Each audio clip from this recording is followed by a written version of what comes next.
Hello everyone, my name is Ruben Kobina, and today I'll be presenting my research on the feasibility of large-scale solar and nuclear energy implementation in Ghana. With increasing energy demand on the limitations of current power sources, it is crucial to explore alternative sustainable solutions.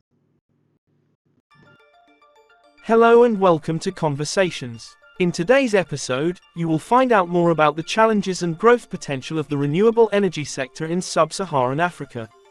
The region lies south of the Sahara and includes Central, East, West, and Southern Africa. And despite the great energy potential, electrification rates across end-use sectors, even though are on the rise since 2017, remain very low. In the transport and building sectors, electrification is at 1% and 4%, making this part of Africa the least electrified part of the world. Fossil fuels account for most remaining energy sources, with high shares of oil and coal and a growing share of natural gas.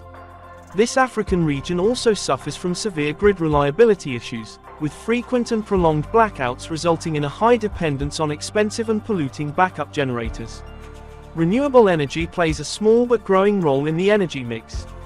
Only 10% of hydropower potential is being exploited, while this region has excellent solar potential and coast with the potential for wind energy. Because of this potential for the growth of renewable energy, sub-Saharan Africa has already started to unlock its vast renewable energy resources.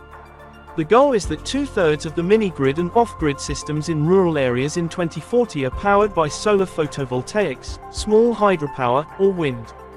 Also, actions are being taken for geothermal to become the second largest source of power supply in East Africa, mainly in Kenya and Ethiopia.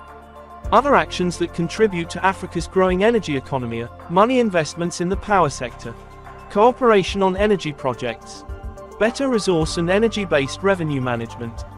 The goal is to boost the region's economy by 30% by 2040 in a sustainable way and to see a considerable rise in renewable energy in sub-Saharan Africa, which will positively affect the whole world. If you want to be in tune with the emergent developments around the world, don't forget to subscribe to our channel and be part of the conversations.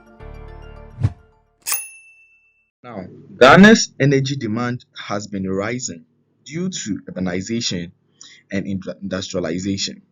Currently, most of the country's electricity comes from hydroelectric sources like the Akosombo Dam and then the Bui Dam, and fossil fuel sources, which are not sustainable in the long term. Solar and nuclear energy present promising alternatives, but their large-scale implementation comes with challenges. So this study aims to assess the feasibility of these sources by examining economic, infrastructure, and policy factors. So now let's just consider the potential for Ghana's solar energy production, right? Ghana is well positioned for solar energy due to its high solar radiation levels, ranging from 4.4 to 5.6 kilowatt hours per square meter per day. Now that's a lot actually, and it's good because we are actually placed in the temperate region of the world. Now, technologies like the photovoltaic panels and concentrated solar power can harness this abundant resource. If implemented effectively, solar energy can actually help reduce the reliance on fossil fuels and address the power shortages. This is something that I personally am looking forward to seeing the Ghanaian government implement in the near future. Of course, there are going to be existing challenges that would need to be addressed. Despite its potential, large-scale solar energy adoption in Ghana faces key challenges. First, the high initial cost of solar panels, inverters, and battery storage make it difficult for widespread adoption. Secondly, infrastructure limitations mean that the national grid requires upgrade to accommodate increased solar power generation. Lastly, policy gaps such as inconsistent government incentives and lack of stable regulations also hinder investment in the sector. Now, to diversify its energy mix, Ghana has begun exploring nuclear energy as well, particularly through agreements to build small modular reactors, or SMRs as they are known. Nuclear energy provides a stable 24/7 power supply, unlike solar, which depends on sunlight. Additionally, nuclear power reduces dependence on expensive fuel imports, which in turn helps to strengthen the country's energy security. However, implementing nuclear power in Ghana is challenging. Public perception is a major issue as many fear radiation exposure and nuclear waste disposal risks. Additionally, nuclear power plants require billions of dollars in investment, making affordability a key barrier.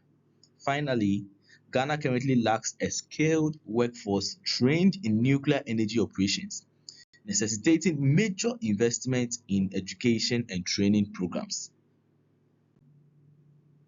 Now, if we are to compare the two of them, comparing both energy sources reveals significant trade-offs. So it is up to you to decide which you would want to side with. Solar energy has a lower initial cost than nuclear, and its environmental impact is minimal. However, it is unreliable because it depends on weather conditions. And of course, Ghana finds itself in a temperate region where we have a lot of sunshine, but we also have a lot of rainfall. So put that into consideration. On the other hand, nuclear energy provides a stable power supply, but is expensive and comes with public safety concerns. The decision on which energy source to prioritize depends on Ghana's long term economic and infrastructural planning. To successfully implement either solar or nuclear energy, Ghana must take several critical steps. First, the government should strengthen energy policies and incentives to attract the private investment. Second, upgrading the national grid is essential for supporting both renewable and nuclear energy sources.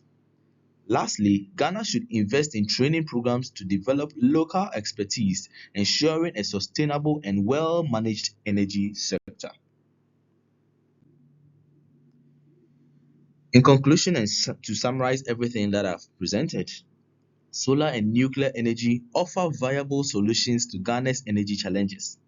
Solar energy is more feasible in the short term due to lower costs and easier integration into the grid.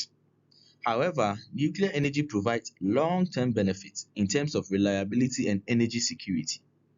A balanced approach incorporating both energy sources while addressing financial and policy barriers will be crucial for Ghana's energy future. Thank you very much.